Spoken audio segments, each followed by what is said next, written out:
우리 말씀의 제목을 함께 크게 읽어보도록 하겠습니다. 자, 시작. 하나님의 동행자, 한탄이냐 감탄이냐. 여러분 혹시 만화 좋아하시나요? 만화? 혹시 한번 거수해 봅시다. 나는 만화를 좋아한다. 웹툰 포함? 예. 지금 혹시 보시나요, 웹툰을? 예, 보는 분 많네요. 볼 수도 있죠, 그렇죠? 여러분 저는요 어린 시절부터 만화 너무 좋아해가지고 제가 초등학교 때부터 고등학교 때까지 읽었던 만화책 권수가요 10,000권이 넘습니다. 오타쿠는 아니에요. 그냥 만화가 좋았어요. 여러분 공감할지 모르겠지만 제 어린 시절에는 그 200원 주면은 만화책을 이렇게 대여할 수 있는 곳이 있었어요. 지금 없죠. 혹시 이런 곳 가봤다 있어요? 있네요. 나이가 좀 있나 봐요. 요즘에는 그 만화 카페가 있잖아요. 가서 뭐 라면도 먹고 데이트도 거기서 하잖아요, 그렇죠? 저는 지금도 만화를 너무 좋아해가지고 사역을 하다가 너무 힘들면은 그런 데를 가서 혼자 이렇게 옛날에 내가 봤던 만화책들을 이렇게 봅니다. 그렇게 쉬는 시간을 가져요. 제가 수많은 만화를 봤거든요. 정말 많이 읽었어요. 근데 그 수많은 만화 중에서 제가 좋아하는 장르가 있습니다. 그게 뭐냐면은 성장 스토리예요. 저는 영화나 소설이나 웹툰이나 성장 스토리를 좋아합니다. 제가 목사가 된 오늘날에도 매주 목요일마다 200원씩 결제를 하면서 보는 웹툰이 있어요. 정말 안타깝게도 지난주에 휴재여가지고 작가가 아프다고 해서 제가 이제 보지 못했는데 보는 웹툰이 있습니다. 결제를 해서 유일하게. 혹시 여성분들은 안 볼 거예요. 남자분들 볼 것 같은데 그 카카오 어디에 있는 건데 나 혼자만 레벨업이라는 웹툰이에요. 나이스. 전 처음부터 끝까지 다 봤어요. 근데 지난주 휴재했죠. 예. 아주 애독자라고 해야 되나 웹툰을. 저는 이 웹툰이 내가 만약에 하나를 꼽으란다. 성경 다음으로 정말 하나 꼽으란다. 저 이거 뽑을 것 같아요. 너무 재밌어요. 너무 재밌어. 여성분들 중에도 고개 끄덕이는 분들이 있네요. 네. 이 웹툰의 제목이 나 혼자만 레벨업인데 이 웹툰의 초기 내용을 보면은요 이런 내용이 있어요. 주인공이 각성을 해서 성장을 해야 돼요. 근데 그냥 자연스럽게 성장이 되는 게 아니야. 미션이 있어요. 그게 뭐냐면은 팔굽혀펴기, 달리기, 또 윗몸 일으키기인가? 아무튼 이거를 하루에 그 미션, 그 퀘스트를 쭉 해야 되는 거예요. 근데 만약에 이걸 못했다, 그럼 어떻게 되는지 기억하죠? 페널티 존으로 가가지고 더 고된 미션을 해야 됩니다. 이러면서 이 주인공이 성장을 해요. 제가 이게 왜 기억에 남냐면요. 제가 이 웹툰 딱 그 부분을 볼 때 제가 중학교 때 겪었던 일이 생각이 났어요. 중학교 때 제가 중학교 2학년 때 아버지가 일찍 돌아가셨습니다. 제가 좀 불우하는 가정에 자랐습니다. 부모님과 이렇게 별거 중에 아버지랑 살고 있었는데 아버지가 잠자던 도중에 제 옆에서 심장마비로 돌아가셨어요. 제가 그때 굉장히 이제 충격이었고 우울하게 되게 살아갔거든요. 우울하게 살아갔었는데 근데 내가 우울하게 살아가는 거를 좀 옆에서 안쓰럽게 봤던 친구가 있어요. 그 기독교인이에요. 저는 그때 당시 하나님 안 믿었고 그 친구가 내가 너무 안쓰러우니까 자기랑 어딜 가자는 거예요. 교회 아닙니다. 어딜 가자는 거예요. 그래서 뭘 하자라는 거예요. 그래서 그래 한번 해보자. 어디 갈 건데? 저를 딱 데려가는데 격투기 체육관을 이렇게 저를 데려가더라고요. 지금 따지면 UFC 같은 MMA 같은 그런 격투기 체육관인데 제가 37이거든요. 그렇게 안 보이죠? 37인데 21년 전에는 그런 체육관이 없었어요. 지금은 유명하니까 많지만은 로드 FC나 이런 게 있지만은 그때는 없었어요. 근데 이제 이 도장 체육관에 격술도라고 하는데 그 체육관을 다니려면은요 좀 독특해요. 보통 우리가 어떤 도장이나 학원을 다닐 때는 뭐가 필요하냐면 돈이 필요해요, 그렇죠? 제가 특공무술이나 태권도를 했었거든요. 그때도 그걸 다닐 때 돈을 주고 그 도복을 제가 구입을 하고 그 다음에 월 회비를 내면은 당장이라도 지금이라도 관장님이 환영을 했단 말이야. 정말로. 근데 여기는 달라요. 여기는 돈이 있다고 해서 다닐 수 있는 곳이 아니야. 그럼 어떻게 다닐 수 있는가? 미션이 있었어요. 미션이. 그러니까 어떤 미션이냐면은 일주일 동안 정해진 시간에 그 도장에 가가지고 팔굽혀펴기 100번, 앉아일어났다 100번, 도장 100바퀴를 돌아야만 여기 그 체육관을 다닐 수 있는 자격이 주어지는 거야. 여러분 독특하죠? 독특하죠. 제가 생각해봐도 이런 경험을 어디서 이렇게 해보지 못했을 것 같아요. 근데 중요한 거는 이걸 왜 테스트했냐라는 거예요. 왜? 무슨 의도가 있었냐? 이게 이제 중요한 거죠. 근데 이제 그 이유는 간단했어요. 그 사모님이 말하기를 기본을 가르쳐주고 싶었다, 이 얘기를 하시더라고요. 자, 무도를 배우는 사람에게 기본과 기초가 뭘까요, 여러분? 무도를 배우는 사람에게 기본과 기초는 인내라는 성품과 근력이래요. 그러니까 내적 마음과 외적인 근력이 동시에 있어야 된다는 거예요. 근데 이 인내라는 성품이 없으면 아무리 좋은 걸 배워도 남을 해하는 데 사용한다는 거예요. 그리고 기본적인 외적인 근력이 없으면 가르쳐줘도 어딘가 부딪히게 되잖아요. 근력이 없으니까 자기가 다친다는 거예요. 그래서 이 두 가지가 운동을 하는 사람한테 너무나 중요하니까 이 기본과 기초를 가르쳐주기 위해서 돈을 버는 것보다 그게 더 중요하니까 이런 테스트를 진행을 했다라는 거예요. 그런데 여러분, 더 놀라운 건 뭐냐면은 나중에 알았는데 그 관장님, 그 사모님이 선교사님이었어요. 저는 그때 이후로 교회라는 곳을 다니게 됐습니다. 저한테는 굉장히 중요한 인연인 거죠. 여러분, 우리가 성결대학교에서 매 학기마다 실행하는 영성훈련의 목적이 바로 이겁니다. 알고 계십니까? 영성훈련의 목적이 바로 이거. 우리 또 하나 사진. 제가 아까는 25살의 제 아내 여신의 사진을 보여줬다면 접니다. 저. 아까랑 반응이 다르네요. 좋습니다. 예. 여러분, 제가 영성훈련 잘 안 보이는데, 그렇죠? 저 뒤에 보면 되게 잘 보입니다. 뒤에 보면은 25살의 전데 영성훈련을 여러분 졸업하기 전까지 몇 번 하십니까? 8번 해요? 7번. 잘 알고 해야죠. 7번 맞죠? 저도 이제 저게 마지막 영성훈련이었어요. 근데 지금은 여러분들 여기서 이렇게 드리지만 저 때는 라떼는 말이야 3박 4일을 했어. 산에 가가지고 3박 4일을 막 성경만 보고 이렇게 했단 말이죠. 근데 저도 저 때 당시에 좀 귀찮긴 했는데, 영성훈련 가기가 좀 귀찮긴 했는데요, 그래도 하나님 말씀 보면서 야, 진리가 도대체 뭔가, 내가 하나님의 자녀로서 뭐 목사가 되든 안 되든 간에 어떻게 살아야 되는가, 이런 고민을 굉장히 많이 했었고요. 영성훈련을 통해서 이러한 해답들을 많이 얻었던 것 같아요. 자, 여러분들이 여기에 지금 어떤 기대를 갖고 앉아 계신지 모르겠지만은 저는 여러분들이 이 영성을 통하여서 그리스도인으로 살아갈 때 그 기본에 대해서 정말 잘 배우고 세상으로 나가서 그리스도인으로서 잘 살아가기를 바랍니다. 할렐루야. 오늘은 본문을 통해서 우리가 그리스도인으로서 가져야 할 기본 자세에 대해서 한번 이야기해 보도록 하겠습니다. 본문입니다. 6장 5절에서 7절까지 읽고요, 건너뛴 다음에 11절부터 12절까지만 읽도록 하겠습니다. 제가 한 절 읽고 여러분 읽어주세요. 여호와께서 사람의 죄악이 세상에 가득함과 그의 마음으로 생각하는 모든 계획이 항상 악할 뿐임을 보시고 땅 위에 사람 지으셨음을 한탄하사 마음에 근심하시고 이르시되 내가 창조한 사람을 내가 지면에서 쓸어버리되 사람으로부터 가축과 기는 것과 공중의 새까지 그리하리니 이는 내가 그것들을 지었음을 한탄함이니라 하시니라. 노아는 여호와께 아니요 여러분, 아니요, 집중 안 하네. 11절 읽으시면 돼요. 자, 시작. 그때 온 땅이 하나님 앞에 부패하여 포악함이 땅에 가득한지라. 여러분 다 티났어요, 집중 안 하는 거. 자, 12절 다 함께 시작. 하나님이 보신즉 땅이 부패하였으니 이는 땅에서 모든 혈육 있는 자의 행위가 부패함이었더라. 아멘. 여러분, 성경은 총 몇 권일까요? 몇 권이죠? 66권. 몇 장일까요? 1189장. 몇 절일까요?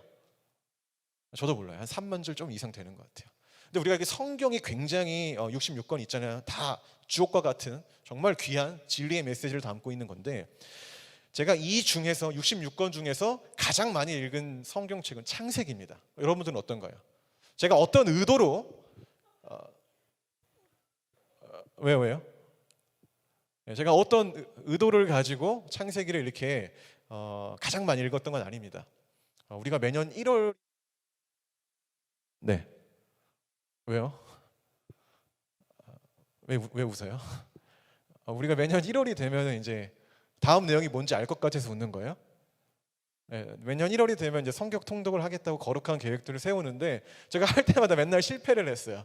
근데 실패를 하면은 조금 쉬었다가 이어서 가야 되는데 이상하게도 다시 이렇게 처음부터 읽는 그 우리의 어떤 그 루틴, 그 이상한 루틴이 있단 말이죠. 그러다 보니까 창세기를 가장 많이 읽었고 정말 가장 많이 읽다 보니까 정이 가는 거예요. 그래서 제가 좋아하는 책이 창세기입니다. 아마 여러분들 웃는 것 보니까 다 그런 경험이 있으신 것 같습니다. 근데 우리가 평균 한 수십 번? 저는 한 수백 번 읽은 것 같은데 이렇게 이 정도 읽게 되는 창세기 1장의 내용을 보면은요. 1장의 내용을 보면은 하나님이 세상을 창조하시는 이야기가 나와요. 근데 창조를 하시고 나서 그때마다 모든 과정이 끝나고 나서 하나님이 반복적으로 하시는 말씀이 있어요. 그게 뭡니까? 하나님이 보시기에 좋았더라. 이게 히브리어로 뭔지 아십니까?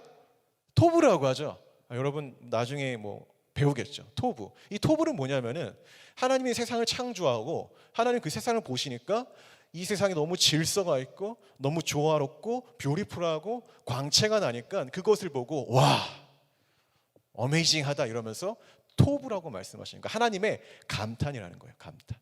그런데 안타까운 건 여러분 창세기 조금만 읽다 보면은요 너무나 안타까운 사실은 인간의 부패함과 포악함으로 하나님의 감탄을 한탄으로 바꿔버렸다. 이게 이제 성경에 나오는 진리라는 거죠. 하나님은 분명히 이 세상을 창조하고 우리를 창조하고 뷰티풀, 아름답다라고 얘기했는데 우리는 그것을 저버리고 잘못된 행동으로 그 아름다움을 추악함으로 바꿔버리고 있다라는 거예요. 창세기 3장을 봅시다. 창세기 3장에 보면은요 여러분 다 아는 내용 뭡니까? 하나님이 하지 말라고 했던 그 유일한 것, 인간이 또 그 유일한 걸 해버려요. 그렇죠. 창세기 4장에서 누가 나옵니까? 가인과 아벨이 나오죠. 근데 이 형이 자기의 분노를 못 이겨요. 분노 조절 장애인 거죠. 그걸 못 이겨가지고 그게 죄악으로 나타나죠. 결국 어떻게 됩니까? 동생을 돌로 쳐서 죽여요. 상상조차 하기 힘든 일이 실제로 벌어졌다는 거예요. 그 이후에는 무슨 얘기가 나오냐면은 라멕 아십니까? 라멕 들어보셨어요? 이 라멕의 이야기는 어떤 이야기냐? 인간이 악하면 이제 더 이상 어디까지 갈 것인가 예측조차도 안 될 정도로 그 추악함이 드러나는 사건이었다 라는 거죠. 여러분 분명 하나님은 세상을 창조하시고 뷰티풀, 토부, 감탄하셨는데 사람은 늘 하나님의 한탄을 자아냈다라는 거예요. 이게 성경이 보여주고 있는 우리 인간의 실상이라는 거죠. 자, 오늘 본문인 창세기 6장을 봅시다. 성경 한번 보십시오.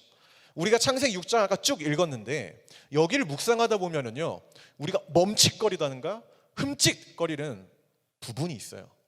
저는 묵상을 하다 그런 부분을 발견했는데 그게 어느 부분이냐면은 하나님이 땅 위에 사람을 지으신 사실을 후회하고 있다라는 거예요. 후회하고 있다. 여러분 6절에 보십시오. 땅 위에 사람을 지으셨음을 한탄하사 마음에 근심했다라고 하는데 이거를 여러분 성경 중에 지금 개역개정 보고 있죠. 뭐 쉬운 성경이나 표준 세번역이랑 좀 쉽게 번역된 성경을 보면은요 이렇게 번역되어 있습니다. 읽어드릴게요. 땅 위에 사람을 지으셨음을 후회하시며 하나님이 마음 아파하셨다. 이게 하나님의 감정에 대해서 이렇게 기록을 하고 있다라는 거예요. 하나님이 어떤 마음이었냐? 인간의 그 부패함과 포악함을 보시면서 하나님이 무슨 마음이 들었냐라는 거죠. 하나님이 창조하시고 보시기에 좋았다고 선언했던 땅이 인간의 그 죄악과 그 더러운 것들로 막 부패했고 썩어져가고 가득했고 또 하나님이 인간을 보니까 저놈의 인간들은 머릿속에 악밖에 없는 거야. 이 땅 위에 새 것이 없다고 하는데 그게 아니라 이 해 아래 선한 게 하나도 없는 거예요. 분명 하나님 우리를 선하게 지었는데 아이러니한 거는 선한 게 보이지 않는다. 이게 이제 하나님의 그 아픈 마음이었다라는 겁니다, 여러분. 그래서 이 부분을 표준 세번역 성경으로 보면은요, 하나님이 땅을 보시니 썩어 있었다. 살과 피를 지니고 땅 위에서 사는 모든 사람들의 삶이 속속들이 썩어 있었으며 세상은 질서가 없는 무법천지가 됐다. 이렇게 번역을 해요. 더 훨씬 와닿지 않습니까? 오늘 이 본문의 내용이. 여러분 하나님이 창조하신 그 사건에 있어서 가장 큰 특징이 뭔지 아십니까? 나중에 여러분이 좀 강의를 듣다가 뭐 관심 있는 분들은 성경에 대한 과목을 이제 들을 거 아닙니까? 그때 분명 창세기에 대한 내용, 하나님의 창조 사역이 어떤 건지에 대해서 배우게 되는데 그때 아마 배우게 되면 이렇게 배울 거예요. 하나님이 창조하신 사건의 가장 특징 중 하나는 하나님이 이 무질서 가운데 있는 세상에 질서를 부여하신 거다라고 배울 겁니다. 이게 하나님 창조 사역의 특징이에요. 하나님 창조 사역의 특징. 무질서 가운데 질서가 생기는 것. 그러나 오늘 창세기 6장에서는 이 사람은 질서정연한 이 세상에 무질서를 갖고 왔죠. 조화로운 세상에 사치스러운 호화로움으로 포장해버렸고 그런 것으로 이 창조 세계를 하나님 만들고 나서 정말 보기에 좋았다라고 했던 이 세상을 하나씩 하나씩 점점 파괴하고 있다라는 거예요. 그런 모습을 보시고 오늘 하나님 오늘 본문에서요, 땅 위에 사람을 지으신 사실을 후회했다라는 거예요. 자, 그렇다면 조금 더 세밀하게 성경을 봅시다. 이 창세기 6장에서 하나님이 사람을 창조한 것을 후회했다고 했어요. 그렇다면 도대체 인간이 어떠한 악을 저질렀길래 하나님이 했던 일에 대해서 후회를 하실까?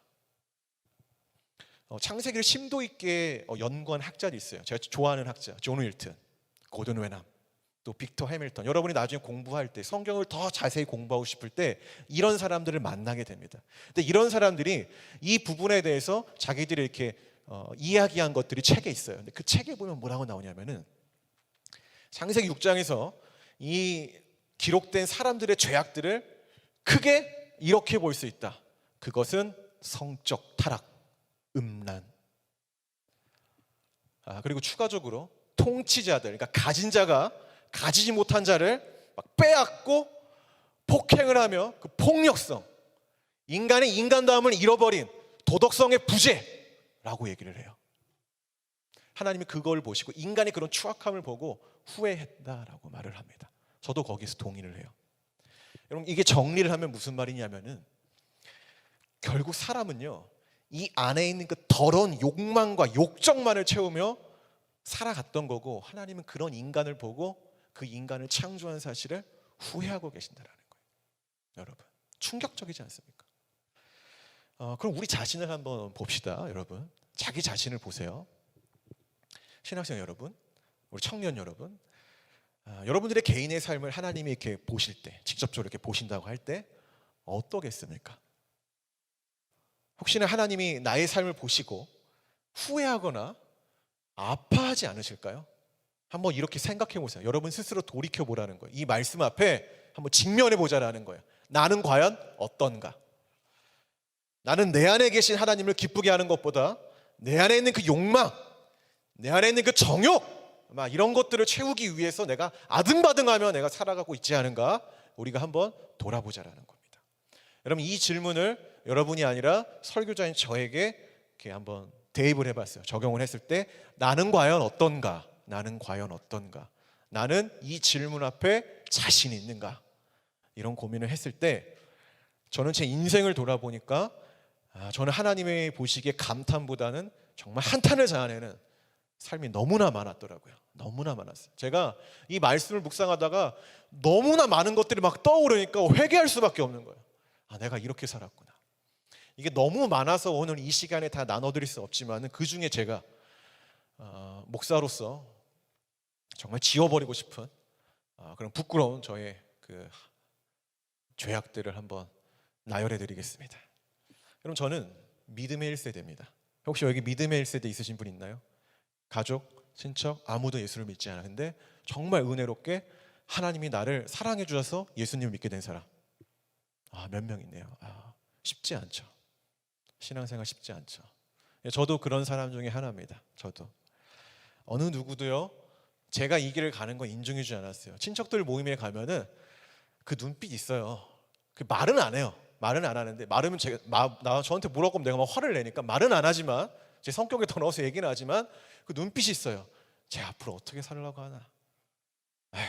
이 눈빛이 있어요. 그런 눈빛으로 사람들이 나를 쳐다볼 때마다 정말 마음이 아팠어요. 제가 혹시 지난번 설교 때 제가 이제 성결대학교를 오게 되었던 계기에 대해서 얘기를 했었는데, 제가 그 성결대학교를 올 때 사실 어머님한테, 저희 엄마한테 거짓말을 했어요. 왜냐면 내가 엄마 나 신학을 공부할래 이러면은 뭐 학비 주겠습니까? 안 줄 거 뻔하죠. 그래서 제가 뭐라고 했냐면은, 엄마 내가 성결대학교 가면은 교사가 될 수 있어. 이렇게 얘기했거든요. 그러니까 엄마가 좋아가지고 그래 교사? 그러면 너 열심히 가서 해봐. 이렇게 해가지고 저한테 학비를 주셨거든요. 근데 처음에 저는 이게 거짓말인 줄 알았는데 나중에 거짓말 아닙니다, 여러분. 기독교 교육과를 가면은 실제 우리가 종교교사 자격증을 취득할 수 있는 길이 있다는 사실. 1학년 분들 그런 길이 있습니다. 다만 내가 선택하지 않았을 뿐이죠. 어쨌든 저는 그렇게 시작을 했어요. 이 신학의 길을 그렇게 하고는 싶은데 부모님 반대할 거 뻔하니까 그렇게 시작을 했습니다. 근데 여러분, 믿음의 1세대가 이렇게 하나님 믿으며 살아가는 거는요, 진짜 오르막의 연속이고요, 함정도 너무 많고 장애물이 너무 많습니다. 저는 엄마와 맨날 싸웠어요. 맨날 20대 때 제가 집 하면 생각나는 거는 다툼밖에 없습니다. 뭐 왜 싸웠겠습니까? 동기는 매번 똑같아요. 풀리지 않는 문제. 목회자의 길을 가려고 하는 것을 알고 그 길을 멈추려고 하려던 그 엄마의 노력과 결코 멈추지 않겠다는 저의 의지의 충돌이 늘 다툼을 만들어냈습니다. 감정의 충돌이 있을 때마다 엄마는 저한테 이런 얘기했어요. 그게 밥 먹여주냐고. 야, 너가 지금 교회 사람들한테 속고 있는 거라고 생각해보라고. 그게 진짜 좋은 거면 왜 교회 사람들의 그 자녀들 왜 여기 안 보내냐고. 이렇게 얘기를 하는 거예요. 근데 좀 납득이 되더라고요. 교회 장로님 아들들은 아무도 안 오는데 저보고 이렇게 하라고 하니까 좀 그게 납득이 됐습니다. 근데 어쨌든 저는 어머님이 저를 그렇게 얘기할 때마다 대화가 안 통하니까 방문을 닫고 대화를 단절했어요. 방문을 닫고 대화를 단절했어요. 그러니까 성숙하지 못했던 거죠. 혈기가 막 더 앞서니까. 근데 그러다 시간이 지나서 저희 어머님이 큰 수술을 하게 됐습니다. 어떤 수술이냐면은 폐 절반을 도려내야 되는 수술이었어요. 폐의 절반을 도려내는 수술. 너무 생각만 해도 큰 수술이겠죠. 근데 저는 곁에 있지 못했어요. 왜냐하면은 그때 당시 제가 교회 겨울 수련회 중이었거든요. 2박 3일 동안. 저는 담당이었고 담당 전도사였고 갈 수가 없던 겁니다. 그래서 어머니 곁을 지키지 못했지만은 저녁에 오늘처럼 설교를 하고 그 다음날 새벽에 이제 어머니 곁으로 갔죠. 그 후에 저희 어머니 정말 힘들게 보냈어요. 걷지도 못하고 조금만 걸어도 땀을 엄청 폭포수같이 흘리고 그렇게 보내셨습니다. 근데 그런 어머니를 볼 때마다 제 마음이 조금씩 바뀌는 거예요. 조금씩. 어떻게 바뀌었냐면은 사실 저는 아버지가 중학교 2학년 때 일찍 돌아가셨다고 했죠. 그러다 아버지랑 살다가 아버지가 돌아가셨으니까 어머니랑 같이 살게 됐습니다. 그래서 이제 어머님이 그때부터 경제적으로 이 가정을 돌보셨어요. 그러니까 꽤 힘드셨죠. 옛날에는 내가 나를 버리고 갔기 때문에 그 엄마를 이해 안 했는데 내가 크고 나니까 엄마도 좀 힘들었겠다 이렇게 조금 이해가 많이 되더라고요. 근데 이제 어머니 큰 수술을 하셔가지고 누워 계시잖아요. 그럼 집안에 누군가는 돈을 벌어야 되잖아요. 근데 아무리 봐도 사지 멀쩡한 사람은 나밖에 없는 거예요. 나밖에. 근데 여러분 목회자에게는 알지만은 쉽지 않아요. 어차피 여러분 뭐 다 그게 갈 거 아니잖아요. 그렇죠? 경제적으로도 쉽지 않고 마음으로도 쉽지 않고 굉장히 어려운 길이에요. 근데 어쨌든 이렇게 고민을 하다가요, 제가 결국에 하나님의 길을 한번 중단했습니다. 왜? 어머니를 모셔야 되니까, 돈을 벌어야 되니까. 그때 나이가 제가 27인가 8 이랬을 겁니다. 당시 저는 직장을 찾기 시작했습니다. 그렇다 교회 사역 놓지 않았어요. 왜? 파트 전도사를 하면은 소정의 돈을 받거든요. 그러니까 그때 당시에는 제가 영혼의 순수함 그런 것 때문에 했던 게 아니라 정말 그 조금이라도 필요했어요. 수술비를 내야 되고 생활비를 벌어야 되니까. 어쨌든 그렇게 저의 그 상황을 고려해 봤을 때 제가 찾은 일자리는 중고차 딜러였어요. 27에 중고차 딜러. 왜냐하면은 신학교 나왔잖아요. 성결대학교. 여러분 그거 가지고 어디 갈 데가 없는 거예요. 내가. 물론 교회는 갈 수 있는데 돈을 더 벌어야 되니까 취직을 해야 되는데 받아주는 데가 없는 거야. 받아주는 데가. 갈 데가 없는 거야. 근데 돈은 벌어야 돼. 근데 유일하게 그런 스펙을 보지 않고 내가 열심히 하면 돈을 벌 수 있는 직업이 중고차 딜러였어요. 중고차 딜러. 저는요 정말 열심히 했어요. 정말. 제가 딜러 하자마자 제 이름 그때 이제 정현민 과장이었는데요. 전도사가 아니라 과장이었는데 제 이름으로 된 명함 만장을 팠어요. 만장을 파고 열심히 살아야 되잖아요. 돈을 벌어야 되잖아요. 당장이라도. 어떻게 했냐면은 매일 밤마다 매일 아침마다 500장씩 1000장씩 명함을 돌렸어요. 명함을. 처음에 힘들었죠. 잠 못 자고 어떻게든 살아야 되니까 아등바등 살아야 되니까 그렇게 했던 거죠. 근데 인생이라는 게 여러분 그런 게 있더라고요. 열심히 하다 보니까 대가가 따르더라고요. 주어지더라고요. 제가 그렇게 열심히 하다 보니까 저에게 전화 주는 사람들이 있었고 그렇게 차를 많이 팔면서 한 달에 500만 원 정도를 꾸준히 제가 이제 벌었죠. 굉장히 많은 돈이에요, 여러분. 그 돈이 지금으로부터 10년 전의 이야기니까 훨씬 많은 돈입니다. 제가 그때 돈을 벌 때마다 이제 아픈 어머니께 봉투로 이렇게 드렸죠. 어머니 쓰라고. 근데 그때 제 마음이 굉장히 이게 많이 뿌듯했습니다. 근데 그렇게 일을 하고 주말마다 사역을 하던 도중에 제가 저 자신을 바라봤을 때 너무나도 실망을 하게 된 그런 사건이 하나 있었습니다. 이제 진짜 사건인데, 제가 지금도 이 일을 기억할 때마다 정말 지워버리고 싶고, 이걸 생각할 때마다 내가 과연 설교자로서 자격이 있는가, 이런 것을 항상 돌아보게 만드는 사건이었어요. 제가 그때 당시에 청년부 그 예배를 이제 하고 있었습니다. 설교를 하는 거죠. 청년부 사역자였던 거죠. 근데 설교 전부터 전화가 오는 거예요. 전화가 계속 오는 거예요. 근데 아직 예배가 시작이 안 돼가지고 저 이제 전화를 받았죠. 어떤 전화였냐면은, 어떤 딜러가 제가 사놓은 차를 살 손님이 있는데 그 차를 팔 거냐라는 질문이었어요. 그런 전화였어요. 그래서 제가 이제 전화를 받고 당연히 팔 거다. 뭐 얼마냐. 그래서 이제 그런 얘기를 하고 이제 전화를 끊었죠. 근데 문제는 뭐냐면은, 제가 이 전화 통화를 계속 해야 이 차를 팔 수 있는데 예배가 시작된다는 것이에요. 예배가. 근데 저는 또 그냥 일반적으로 성도들처럼 이렇게 앉아서 예배를 드리는 게 아니라 저는 설교를 해야 되는 입장인 거잖아요. 근데 전화는 계속 안 오고 일이 다 끝나지 않았으니까 저는 설교할 시간이 다가왔고, 그래서 이제 설교하러 강단에 올라왔죠. 근데 마침 그때 전화 계속 울리는 거예요. 전화가. 번호를 보니까 그 내 차를 사겠다던 그 딜러. 제 마음에 갈등이 있더라고요. 받을 건가 말 건가. 왜냐면은 이 차를 한 대를 팔면, 제가 솔직히 얘기해 드릴게요, 100만 원이 나한테 수익이 떨어지는 그런 차였거든요. 그래서 저는 이 차를 꼭 팔았어야 했고, 이 차를 팔아야만 내가 다음 달에 먹고 살 수 있으니까 굉장히 중요한 나의 생존과 관련된 문제였던 거예요. 근데 그 전화가 언제 왔어요? 내가 설교를 하는데 전화가 온 거예요. 설교를 하는데. 제가 입술로는 막 여러분 거룩해야 됩니다. 내가 거룩하니 너희도 거룩하십시오. 이게 하나님의 말씀입니다. 라고 외치지만은 내 마음과 생각과 눈은 그 전화에 있는 거예요. 그런 갈등 가운데 제가 주님 앞에 큰 죄를 저질렀습니다. 제가 설교를 하다가 여러분 잠시 전화를 받고 오겠습니다 하고 나가서 그 전화를 받았어요. 여러분 실망스럽죠? 꼭 고개 끄덕이는 거 보니까 괜찮아요. 저도 제 자신이 정말 실망스러웠어요.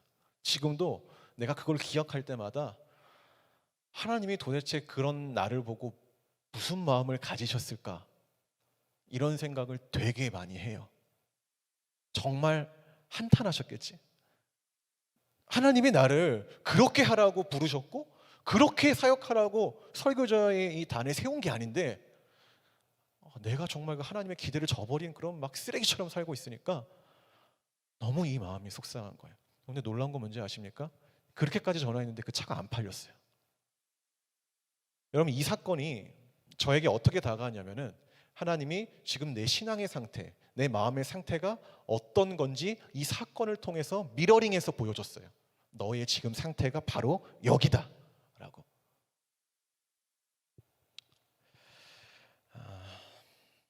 저는 정말 부끄럽지만은 그냥 내 안에 욕망을 채우며 살아갔던 그냥 그런 인간이었던 거예요.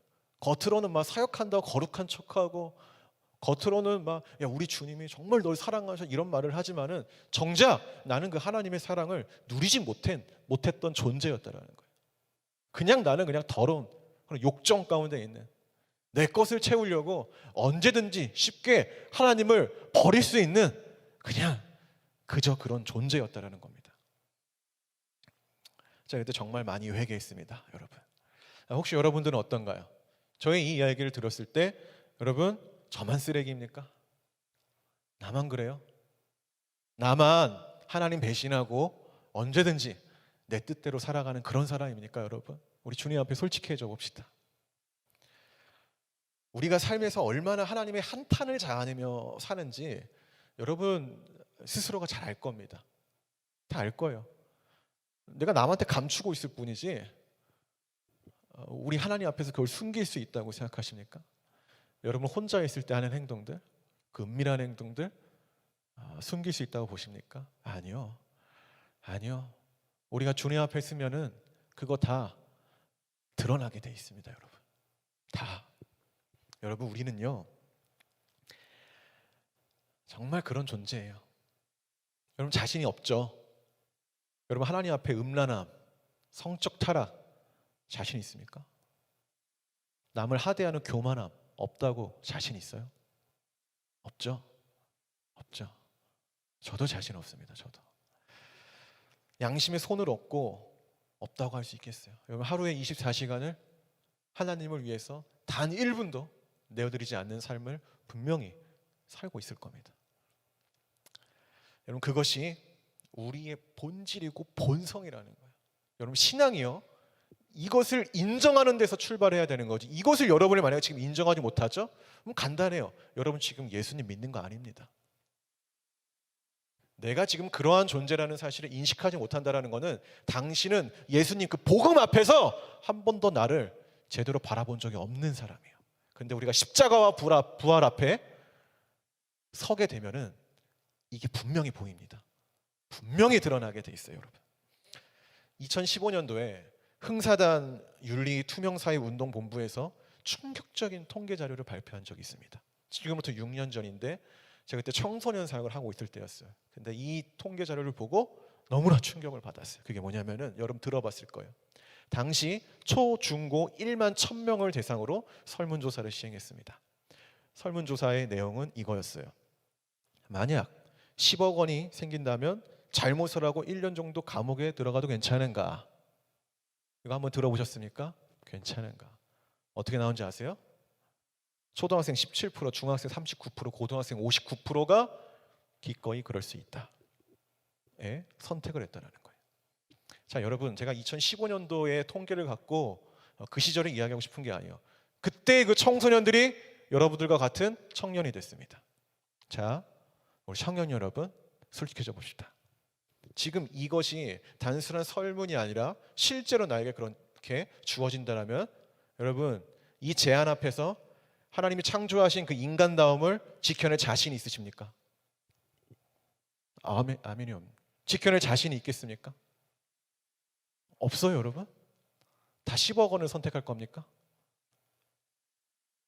회개하십시오. 이런 통계가 보여주는 거는 뭐냐면은 현재 세상의 흐름이 어떠한가? 사람들의 이 생각 속에, 의식 속에 무엇이 가장 크게 자리 잡고 있는가를 미러링해서 보여주는 거예요. 여러분 어떤 사람이 이렇게 말할 수 있죠. 지금 인구가 몇 명인데 청소년이 350만 명이 넘는데 그중에 11,000명 그거 했다고 그게 무슨 통계가 정확합니까? 이렇게 말할 수 있는데 아니, 솔직해져 보자고요. 제가 볼 때는 이거보다 더하면 더했지 덜하지 않습니다. 덜하지 않습니다. 다시 창세기 6장으로 넘어옵시다. 창세기 6장에서 이 세상도 그 6장의 세상도요 몇몇 사람들만 하나님 보시기에 음란했고 죄를 저질렀으며 폭력과 부패함이 가득했던 것이 아니다. 당시 하나님이 창조했던 모든 사람들 대부분이 그런 음란과 성적 타락과 교만함과 그런 부패함 가운데 폭력 가운데 살아갔다라는 거예요. 그렇게 지금의 이 시대와 그 시대는요 별반 다르지 않은 시대라는 겁니다. 근데 우리가 이제 계속 성경을 보면은요 이렇게 부패하고 포악한 시대에 이런 시대야 할지라도 늘 주님의 은혜를 받아서 이런 것들을 저버리고 하나님의 길에 가장 가치가 있다고 추구하면서 살아갔던 사람들이 꼭 등장했다라는 거예요. 오늘 본문에서는 그 인물이 누굽니까? 노아죠. 노아. 자, 우리 8절과 9절을 읽고요 건너뛴 다음에 22절만 읽도록 하겠습니다. 그러나 노아는 여호와께 은혜를 입었더라. 이것이 노아의 족본이라. 노아는 의인이요 당대의 완전한 자라. 그는 하나님과 동행하였으며. 자, 마지막 시작. 노아가 그와 같이 하여 하나님이 자기에게 명하신 대로 다 준행하였더라. 아멘. 자, 성경은 이 노아, 남들은 다 부패하고 막 성적 타락과 음란 가운데 살아가는 과정 가운데서 이 노아만을 유일하게 뭐라고 하죠? 의인이라고 합니다. 그는 당대의 완전한 자라, 어떤 성경은 온전한 자라라고도 번역을 해요. 그리고 그는 결정적으로 하나님과 동행하였으며 하나님이 자기에게 명하신 모든 것을 다 준행했다라고 기록합니다. 그런데 여러분, 이 노아가 방주를 만들면서 수고했던 것에 비하면은요, 노아에 대한 분량이 조금 적다라는 생각을 했어요. 저는 개인적으로. 왜냐하면은 한번 상상해 보세요. 방주 크기가 얼마나도 그걸 말하고 싶은 게 아니라 방주를 만들라는 이 주님의 말씀이 얼마나 어려웠겠습니까? 네, 여러분. 얼마나 어려웠겠어요.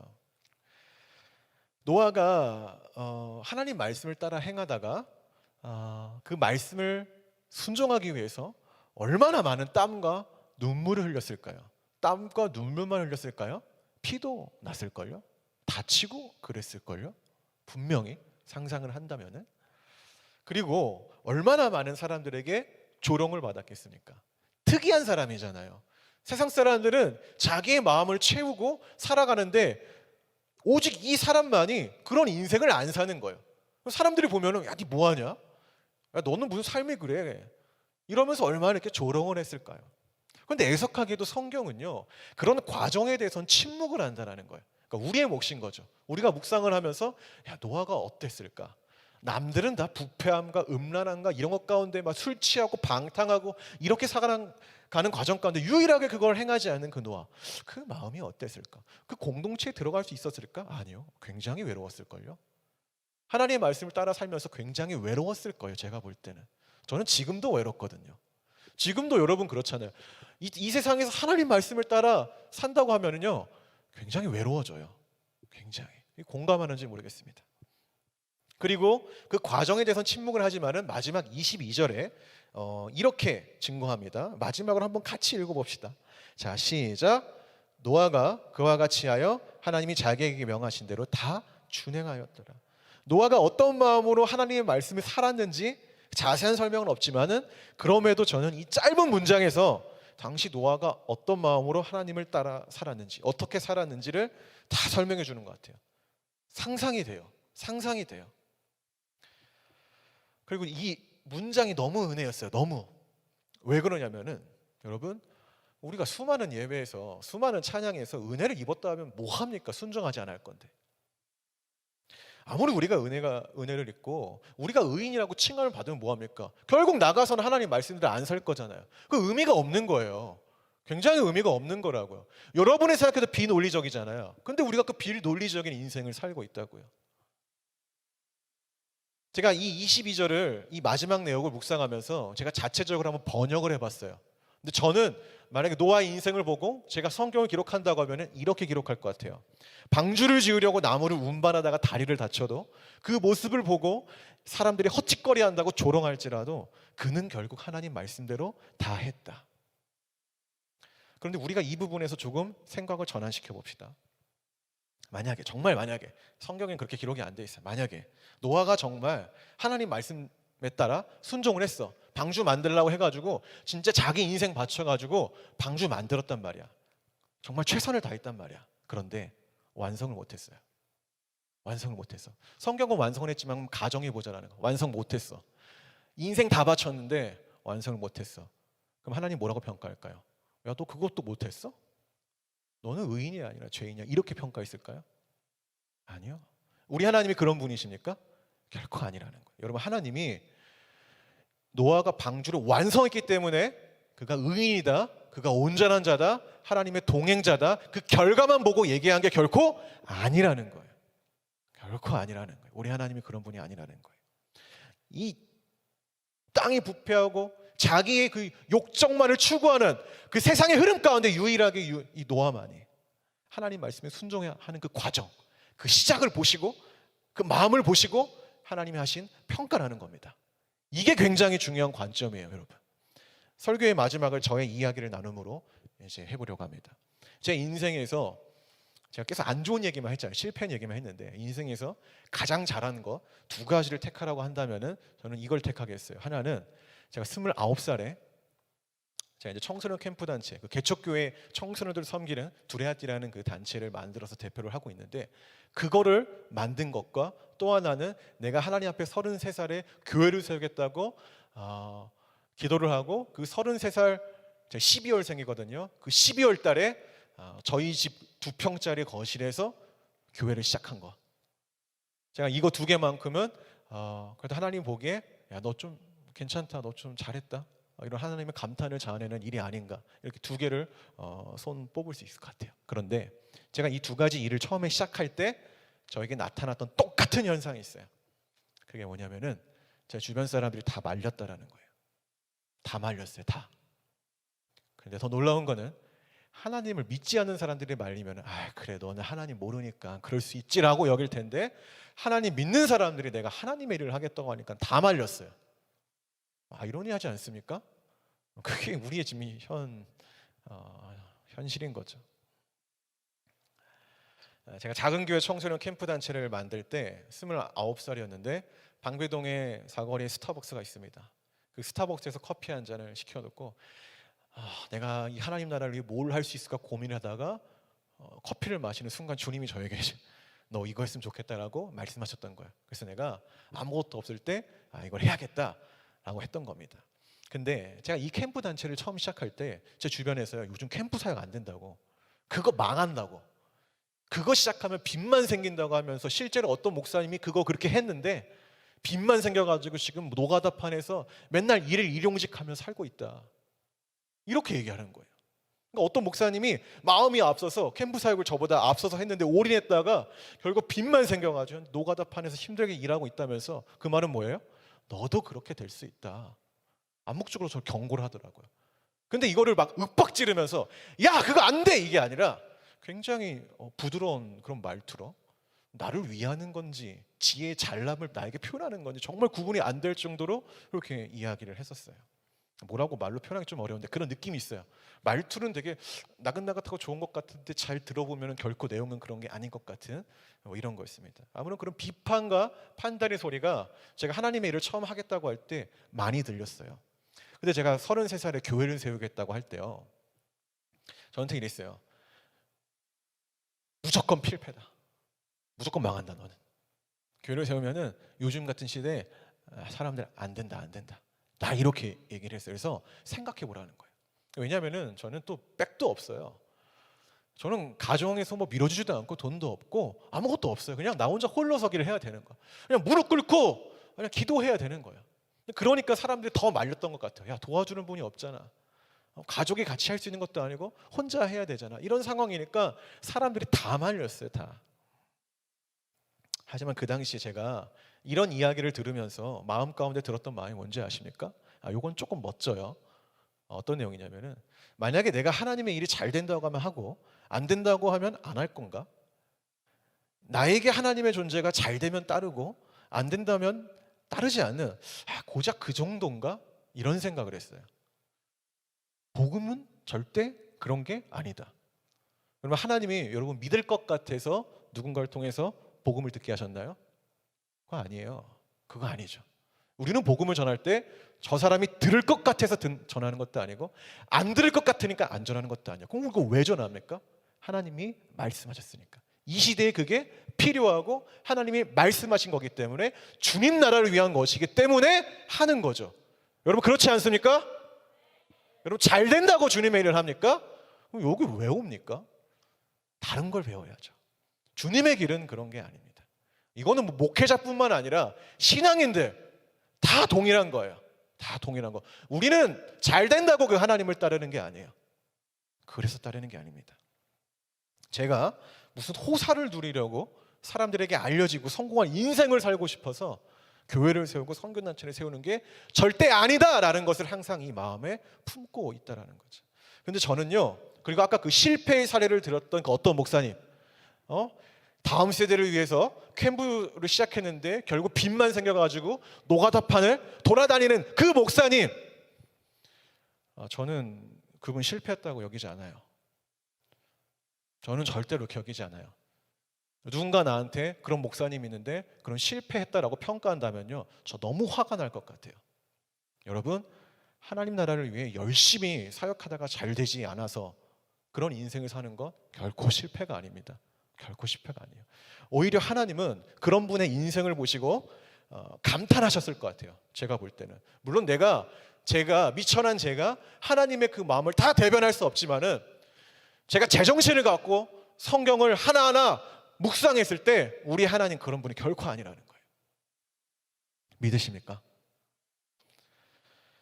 저는 오히려 하나님이 이렇게 보셨을 것 같아요. 야, 남들은 두려워서 시작도 못하는데 그럼에도 너는 나를 위해 인생 바쳤구나. 괜찮다고. 주님이 이렇게 말씀하실 것 같아요. 그렇지 않습니까, 여러분? 그럼 반대로 진짜 실패한 인생이 뭘까요? 뭐 하자고 하면은 야, 안 돼. 야, 뭐가 없어서 안 돼. 아, 이거 요즘 트렌드가 아니야. 아, 지금 상황이 이렇잖아. 이러면서 고작 입이나 떠들면서 판단하고 비판만 하다가 결국 주님 나라를 위해 그 어떤 걸 한 번도 시도해 보지 못하는 그 인생.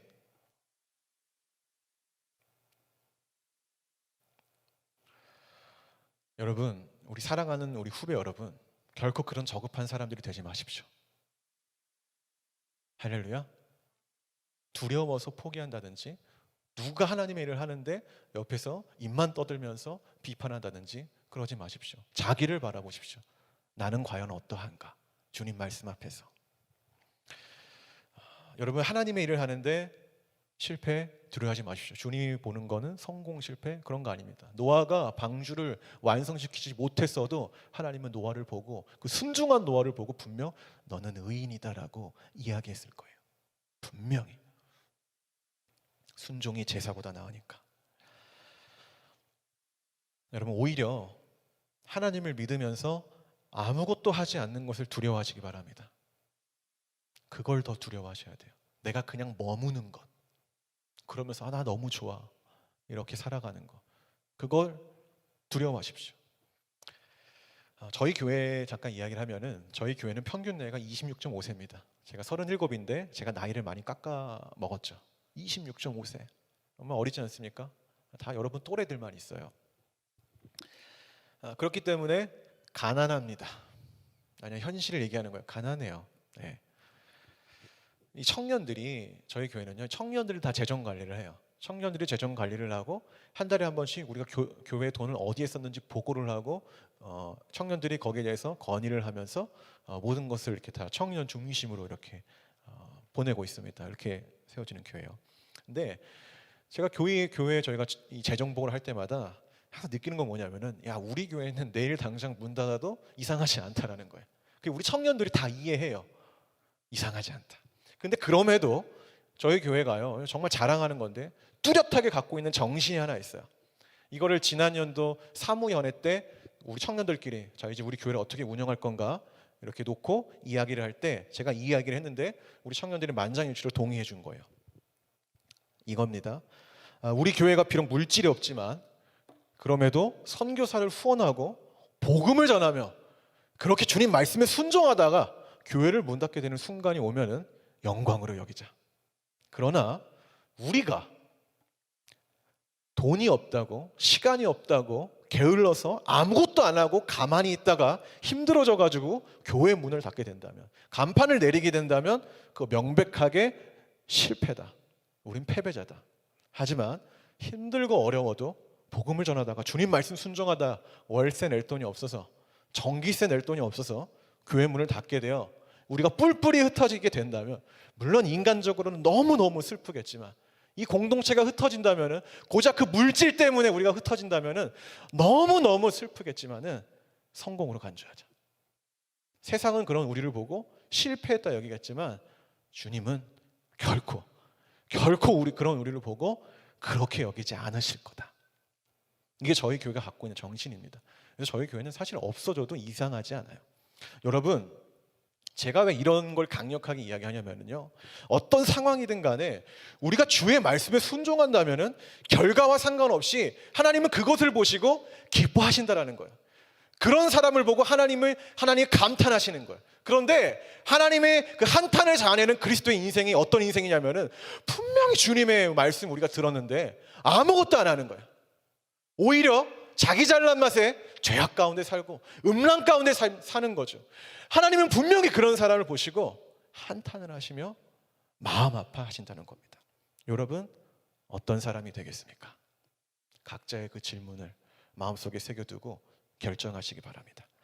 이제 말씀의 결론을 맺겠습니다.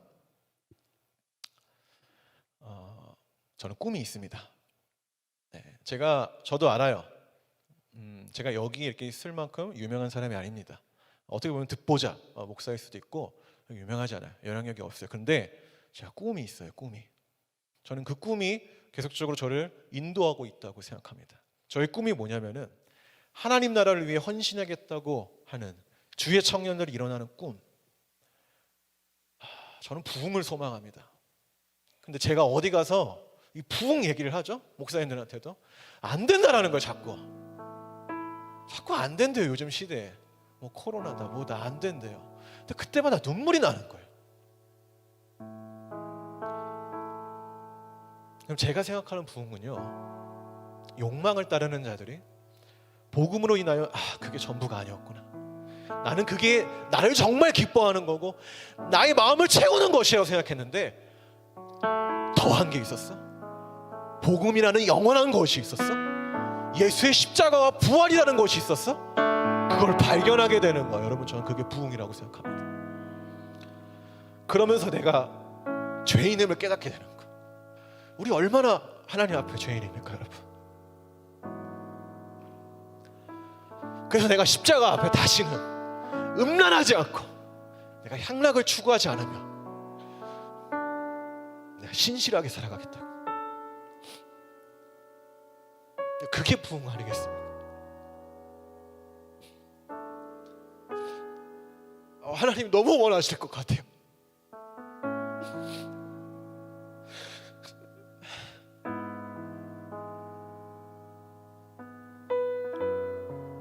여러분, 우리 그런 사람들이 하나님이 너무나 찾으세요. 거룩하게 살고 싶다는 사람, 목사가 되라는 게 아니에요. 성결하게 살고 싶은 사람, 하나님 앞에 무릎 꿇을 수 있는 사람, 그런 사람들이 세상에 나가서 소금이 되는 거고 소망이 되는 거, 부흥을 꿈꿉니다. 여러분, 그런 날이 이 시대에 오기를 바랍니다. 함께 하지 않겠습니까? 여러분, 하나님이 수많은 사람 중에 왜 하필 노아를 선택했겠습니까? 그가 세상 사람들처럼 욕망만을 막 추구하고 그런 삶을 살지 않았으니까, 하나님 말씀에 준행하는 삶을 살았기 때문 아니겠어요? 너무 간단한 사실이잖아요. 당시 사람들이 노아를 보고 미련하다고 했겠죠. 근데 원래 복음 미련한 거예요.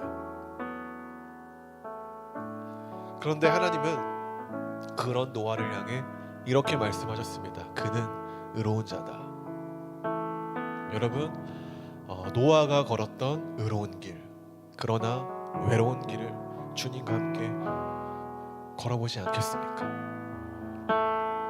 무엇이 하나님의 한탄이 아닌 감탄을 자아내는 삶일까요? 다른 거 없어요.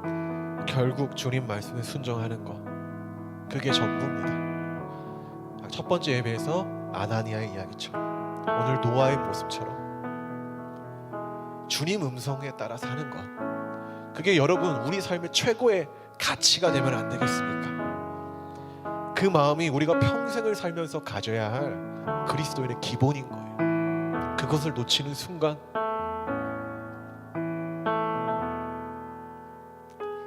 주님이 원하지 않는 길을 가겠죠. 하나님의 동행자란 결국 말씀에 순종하는 사람이며, 하나님은 그런 사람을 보고 하나님이 창조하셨을 때 말씀하셨던 것처럼 토부, 보시기에 심히 좋았더라라고 말씀하실 것입니다. 주님은 여전히 그 사람들을 찾고 계십니다. 그런 사람들을 통해 이 땅을 회복시킬 것입니다. 혹시 이 자리에 그런 분들이 있으십니까? 그 위대한 하나님의 일에 동참하지 않으시겠습니까? 그런 분들이 있다면은 우리 다 함께 자리에 일어나서 이 찬양을 주 앞에 고백하기를 소망합니다.